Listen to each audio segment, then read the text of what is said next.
अगर उस दिन पीएम पर हमला होता तो फिर क्या करते एसपीजी कमांडो। एसपीजी है तो फिर किस बात का गम है। मिनट भर में बदल जाता वहां का मंजर। जिंदगी में सबसे पंगा लेना, लेकिन एसपीजी कमांडो से कभी मत लेना। कहते हैं अगर पीएम मोदी पर थोड़ी भी आंच आती तो एसपीजी कमांडो पीएम के दुश्मनों को धुआं बना देते। वो ये नहीं सोचते कि कितनी गोली निकली, ये भी नहीं सोचते कि कितने लोग मरे। एसपीजी वो तूफान है जो किसी भी सुनामी से कम नहीं है। सीधे शब्दों में कहिए तो मुट्ठी भर लोग तो क्या, एक बार यमराज भी सामने हो तो एसपीजी कमांडो मुकाबला करने को तैयार रहेंगे। अब हम आपको डिटेल्स में बताते हैं एसपीजी घेरा दुनिया का सबसे सुरक्षित घेरा क्यों कहा जाता है। एसपीजी जवानों के पास आपको जो भी सामान दिख रहा है उनमें से हर एक सामान की अपनी तकनीक है।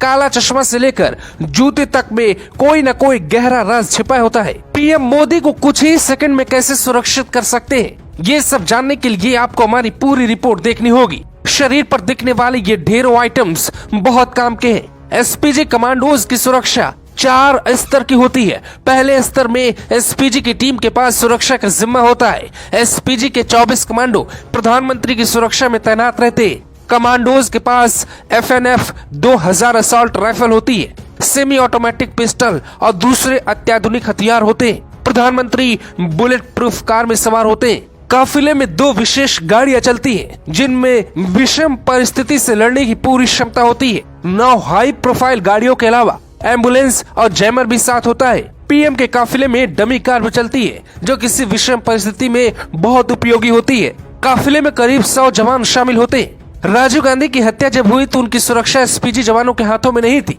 पीएम पद से हटने के बाद चंद्रशेखर ने राजीव गांधी की एसपीजी सुरक्षा हटवा दी थी। लोग कहते हैं कि अगर पूर्व पीएम के पास एसपीजी होती तो आज राजीव गांधी जिंदा होते। एसपीजी के जवानों को गोली चलाने से पहले किसी की परमिशन की जरूरत नहीं होती। पीएम की सुरक्षा पे रोज 1,62,00,000 रुपए खर्च होते हैं। सालाना बजट 592 करोड़ है।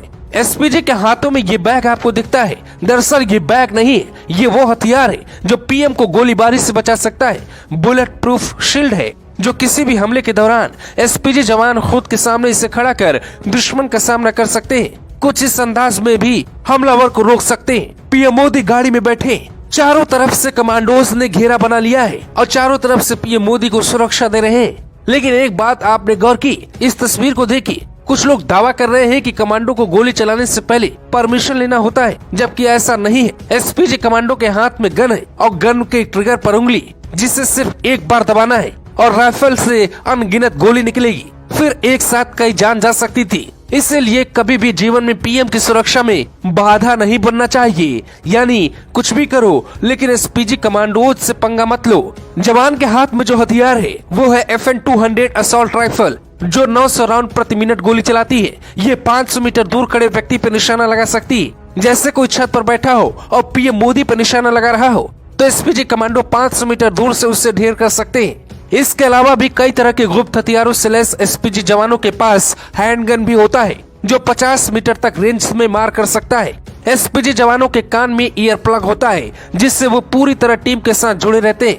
जबकि काला चश्मा इसलिए लगाते हैं, अगर कोई धमाका हो जाए या तेज रोशनी उनकी आंखों पे पड़े तो किसी भी परिस्थिति में उनकी आंखें बंद ना हो, उनकी आंखों पर किसी भी केमिकल या किसी भी गैस का बहुत ज्यादा असर न हो, इसलिए वो हमेशा काला चश्मा लगा कर रखते हैं। एसपीजी के पास इतनी ताकत है कि वो पीएम की बात सुनने के लिए बाध्य नहीं होते। अगर उन्हें लगा कि वहाँ कोई खतरा है तो पहले सूझबूझ के साथ बिना हथियार निपटने की कोशिश करते हैं, जिसके लिए बाकायदे उन्हें ट्रेनिंग दी जाती है। लेकिन मामला गंभीर हुआ तो 1 सेकंड में गोली भी चला देते हैं। एसपीजी के रहते पीएम मोदी को कुछ भी नहीं हो सकता। कमांडो जानते हैं उनके ऊपर साल में 600 करोड़ क्यों खर्च किया जाता है। फिलहाल भारत की एक व्यक्ति को ही सुरक्षा दी जाती है और प्रधानमंत्री के साथ ही एसपीजी रहती है। एसपीजी मतलब